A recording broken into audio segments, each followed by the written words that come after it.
둥둥 수요 특강 달을 가리키다. 매주 수요일 코너입니다. 달을 가리키다. 성현들은 달을 가리키고 있지만 우리는 그 손가락만 보고 있지 않은지 돌아보는 시간인데요. 종교의 문자나 상징이 아니라 그것이 가리키고 있는 종교의 참된 가치에 대해 생각해보는 시간입니다. 지난 1월 13일이었죠. 원불교 교단 역사에 한 획을 긋는 일이 있었습니다. 원불교 106년 역사상 처음으로 해외 종법사가 탄생한 건데요. 미국과 캐나다, 중남미를 주재하는 죽산 황도국 미국 종법사님입니다. 해외 종법사 제도는 대종사님의 경륜 중 하나이기도 한데요. 대종사님은 각국의 해외 종법사가 주재하면서 각 나라의 실정에 맞게 교화를 펴야 한다고 말씀하셨죠.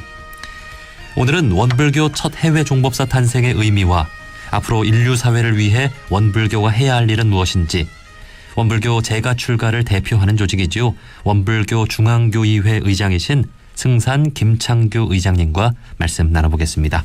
승산님 안녕하세요. 네, 반갑습니다. 원음방송 애청자분들 반갑습니다. 예, 반갑습니다. 자, 우선 저희 청취자분들께 인사부터 좀 한 말씀 해주실까요? 네, 원음방송 애청자분들 반갑습니다. 원불교 중앙교회 의장 김창규입니다.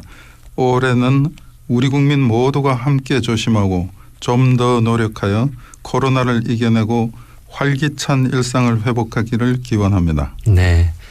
자, 아마 잘 모르시는 분들이 많으실 것 같은데요. 원불교 중앙교의회는 어떤 조직인지 소개를 좀 해주시겠습니까? 네, 중앙교회는 교단의 결의기관입니다. 제가 대표와 출가 대표로 구성되어 있고 교헌 개정을 비롯하여 중앙총부의 예결산을 심의하고 교단의 중요한 안건에 대하여 논의하고 결정을 하는 기관입니다.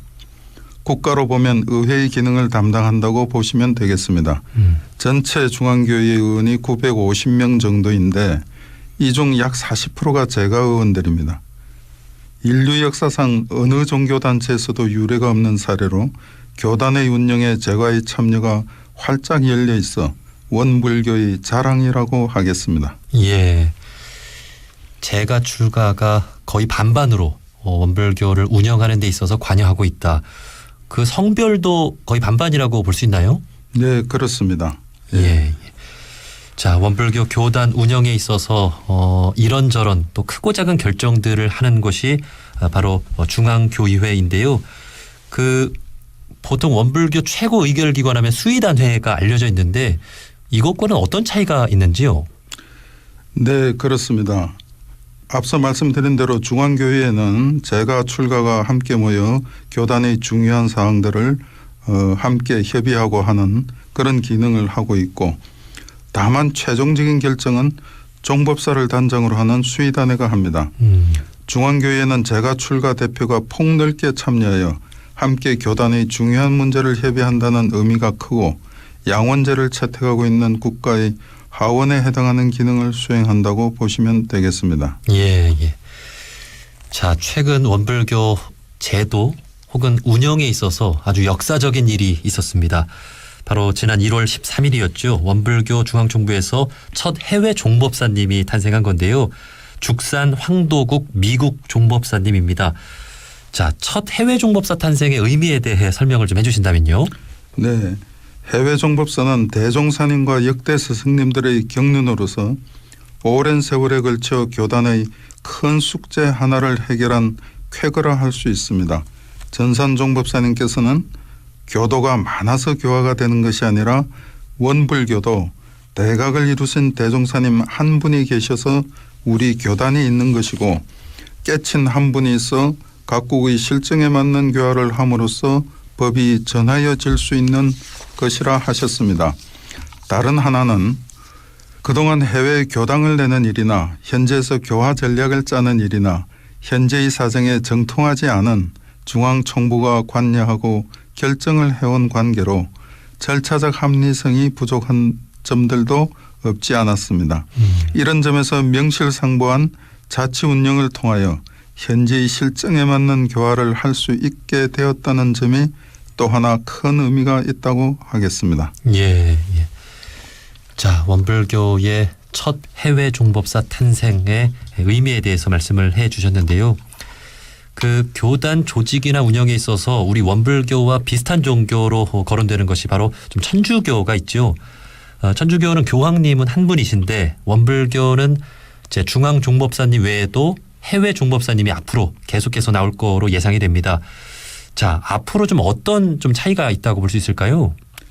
예, 앞으로 여러 나라의 해외 종법사가 탄생된다 하더라도 각국의 종법사는 중앙총부에 주재하는 중앙종법사의 정신적 지도를 받는 위치에 있으므로 문제가 없다고 봅니다.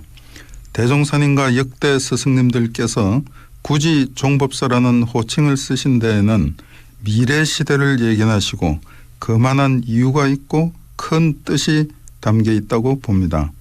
앞으로 시대는 잘 아시다시피 어떤 조직이나 단체도 대중의 목소리가 커지고 시민사회의 영향력이 확대되고 있습니다.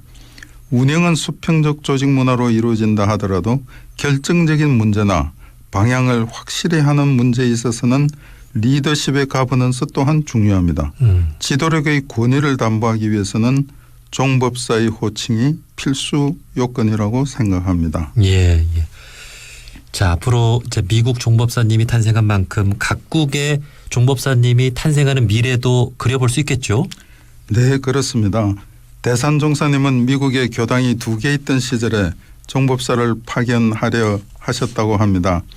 그 경륜의 깊은 뜻을 잘 헤아려 보아야 한다고 생각합니다. 아직 전반적으로 해외교화가 개척기에 있지만 역량 있고 사명감 있는 분들이 계시다면 지금도 다수의 해외 종법사가 탄생될 수 있다고 생각합니다. 네. 자, 특별히 우리 승사님께서는 해외 교화에 많은 관심을 갖고 계신 걸로 알고 있는데요. 혹시 어떤 이유가 있을까요?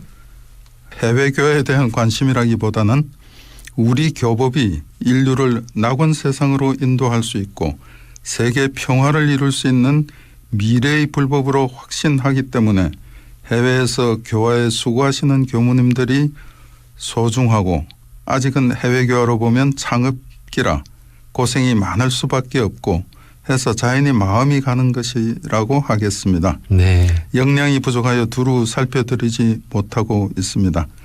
전산종법사님께서 교단 결복 3대 불사의 하나로 해외 개척 불사를 말씀하시고 해외 교화 후원에 뜻을 두고 계셔서 앞으로 교단 4대에는 활발한 해외 교화가 전개되기를 기대하고 있습니다. 네. 현재 그 해외 23개국의 원불교의 교단과 기관이 세워져서 세계 교화에 힘쓰고 있고 그러한 하나의 성과로 미국 종법사님이 탄생을 했다고 볼 수 있을 텐데요. 특히 미국이라고 하면 오늘날 물질 문명의 선두국가라고 할까요? 가장 과학이 발달하고 또 가장 부자 나라라고도 할 수 있는데요. 그에 비해 정신 문명은 따라가지 못하고 있는 게 아닌가 하는 생각도 듭니다. 승사님께서는 어떻게 좀 보고 계신지요? 예, 정신 문명과 물질 문명 간의 불균형 또는 부조화 문제는 비단 미국에 국한된 문제가 아니라 모든 국가와 세계 시민이 함께 풀어가야 할 과제라고 생각하고 있습니다. 네. 그 지난 트럼프 정부에서는 미국이 자국 우선주의를 내세우며 세계의 리더로서 좀 책임 있는 역할을 하지 못했다는 생각이 드는데요. 그 미국은 그 대표적인 기독교 국가로도 좀 알려져 있죠. 글쎄요, 미국 내의 종교가 특히 기독교가 제 역할을 하지 못하고 있는 걸까요? 네, 바이든 정부에서는 미국 우선주의 또는 일방주의보다는 다자주의 또는 다원주의가 회복될 것 같습니다. 미국뿐 아니라 세계적으로 종교 분리를 택하고 있는 국가에서의 종교의 역할이나 영향력은 제한적이라고 봅니다. 원불교는 정교 동심으로 다른 종교들과도 연합해서 정치와 협력하여 세계 평화를 이루려는 지향을 가지고 실천적인 노력을 하고 있다고 하겠습니다. 네.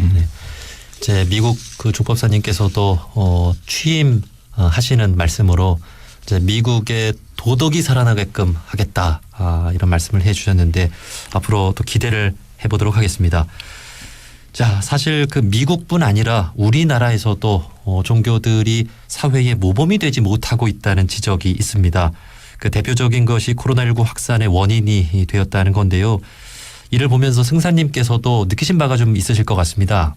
네, 국가별로 보면 자유주의 사상에 대한 문화적 차이가 있는 것 같고 종교에 국한된 문제가 아니라 개인도 마찬가지로 개인이나 집단의 자기 이해관계를 우선시하는 태도가 문제라고 봅니다. 결국 자리이타의 정신과 공동체 구성원으로서 시민의식이 부족한 현상이라고 보겠습니다. 바로 이러한 이유에서도 진리적 종교의 신앙과 교육이 중요하고 또 필요하다고 하겠습니다. 네. 그 하나님을 믿고 또 부처님을 믿는다는 것이 어떤 것인지 정말 이웃을 섬기는 것인지를 돌아볼 수 있는 정말 사실적이고 진리적인 종교를 신앙하는 시대로 앞으로 나아갈 그런 미래를 만들어가게 되겠습니다. 자, 그런 면에서 앞으로 종교의 역할, 특히 우리 원불교의 역할이 중요하지 않을까 싶은데요. 끝으로 원불교 교도님들과 또 이웃 종교인 분들께도 하고 싶은 말씀이 있다면 해주시죠. 예, 서양사 관점에서 인류 역사를 돌이켜보면 중세에는 종교의 영향력이 절대적이었다고 할 수 있고 근대에 들어서는 일부 정교 일치 국가들을 제외하고는 국가나 정부의 영향력이 계속 확대되어 왔습니다. 그러나 앞으로 시대는 시민사회가 사회 변화의 중심 세력이 될 것으로 전망하고 있어 종교가 협력하여 시민사회와 함께 지속가능한 발전을 통하여 세계 평화를 이루어 나가기를 염원합니다. 그 일환으로 최근 유엔에서 새로운 글로벌 아젠다로 대두되고 있는 세계 시민교육에도 종교가 함께하기를 기대해 봅니다. 네. 종교인으로 산다는 건 세계 시민으로 살아가는 것 같습니다. 이 세계 시민이라고 하는 것이 종교, 국가, 인종에 국한되지 않는 세계 모든 인류를 가족으로 여기는 마음으로 살아가는 것 같습니다. 자, 앞으로 세계 시민으로서 모두가 살아가 나가면서 행복한 인류 사회를 열어가는 미래를 기대해 보도록 하겠습니다. 자, 원불교 중앙교회회 김창규 의장님과 함께했습니다. 의장님, 좋은 말씀 고맙습니다. 예, 감사합니다.